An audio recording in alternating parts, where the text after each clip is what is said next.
Miss Joanne, and this month's recipe is pecan pie dip. And I'm making it in celebration of the Kentucky Derby, which happens this year on May 4th. And my friend Miss Chris and I, you may have seen her crafting videos. We are going to get together and have a Kentucky Derby party. She's going to show you how to make a really cool hat if you want to watch the Kentucky Derby and have a party. If you click the link below, you can see her video, and I'm going to make a tasty treat to have while you're watching the event.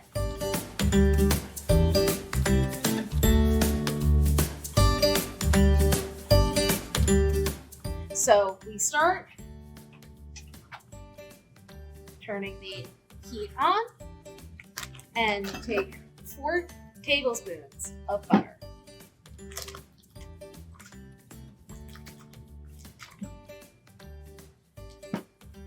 One, 2, 3, and 4. Then we're going to add half a cup of brown sugar. Now the sugar I have here, it was rock solid when I went to scoop it out of the bag. And what I did is I chipped some of it off really hard with a butter knife, and I stuck it in the microwave for 30 seconds, and then it was soft enough I was able to squish it and mix it back into being kind of like sand. And it's much easier to work with now, much easier to measure. I couldn't have measured those big chunks, but this I can do. All right, half a cup of brown sugar goes in. Then we do half a cup of heavy cream.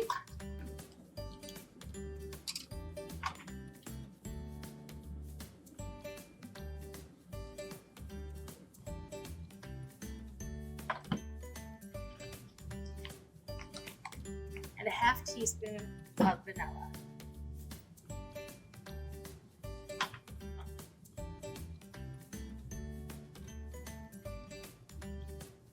Well, the recipe says a half teaspoon. I'm gonna do a full teaspoon because I really like vanilla.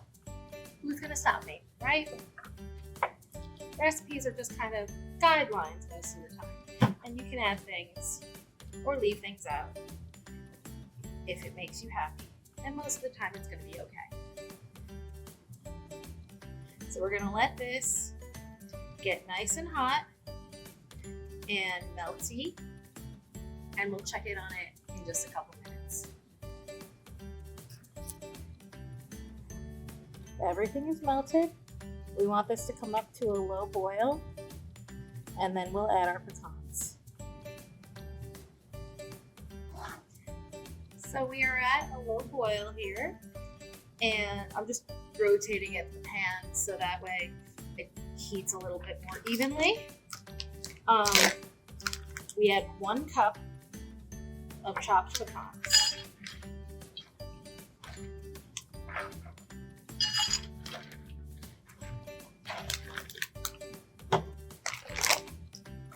And we stir it some more. You're gonna wanna cook this until this caramel that we've made thickens up a bit.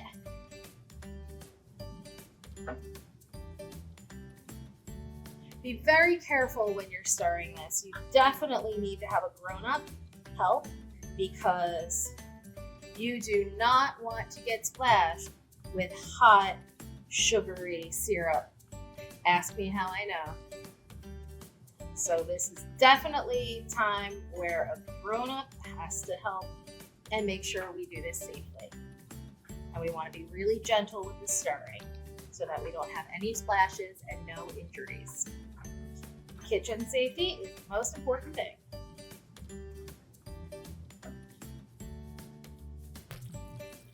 So as you can see, this caramel that we've made is getting thicker and darker, and it is just about ready to come off the heat.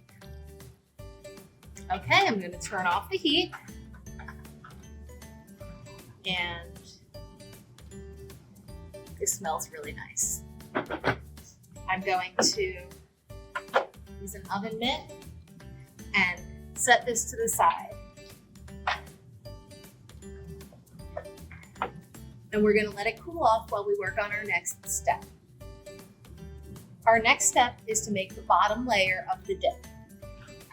We take a block of cream cheese and leave it out of the fridge for an hour or two to let it soften. It'll be much easier to mix. Stop that in there. Then we take a half cup of powdered sugar. Now this stuff can get messy real fast. Should I have worn a black shirt if I was using powdered sugar? Maybe not.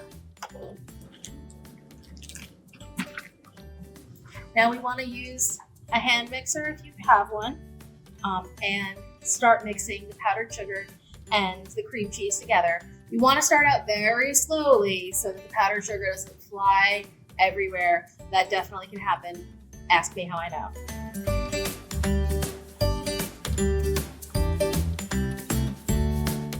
Okay, now that we've mixed the powdered sugar and cream cheese together, we're going to do about a cup of Cool Whip. Make sure you take that out of the fridge again or out of the freezer so that it can thaw and is nice and scoopable. And use the mixer again.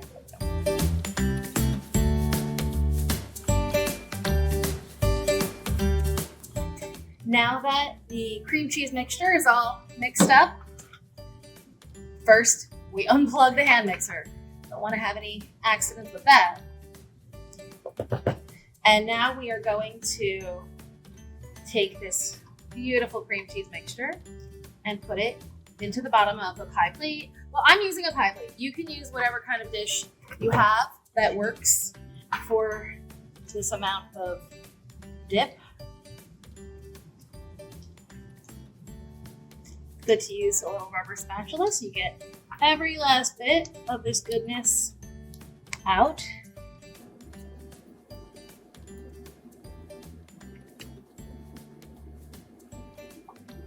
Put it into the pie plate and spread it in a nice, even layer.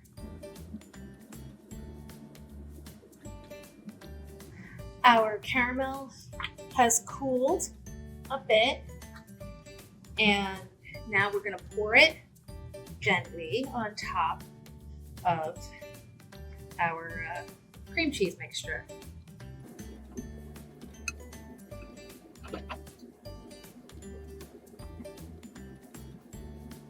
Just trying to spread it around evenly. But it's okay if it's not perfect. And we're done.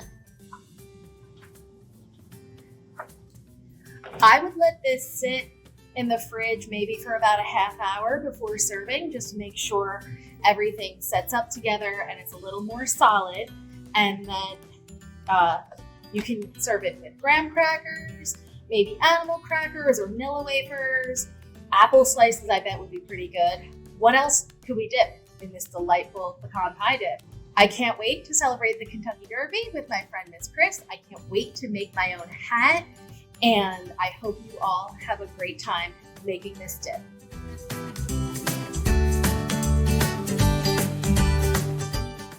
Support public libraries.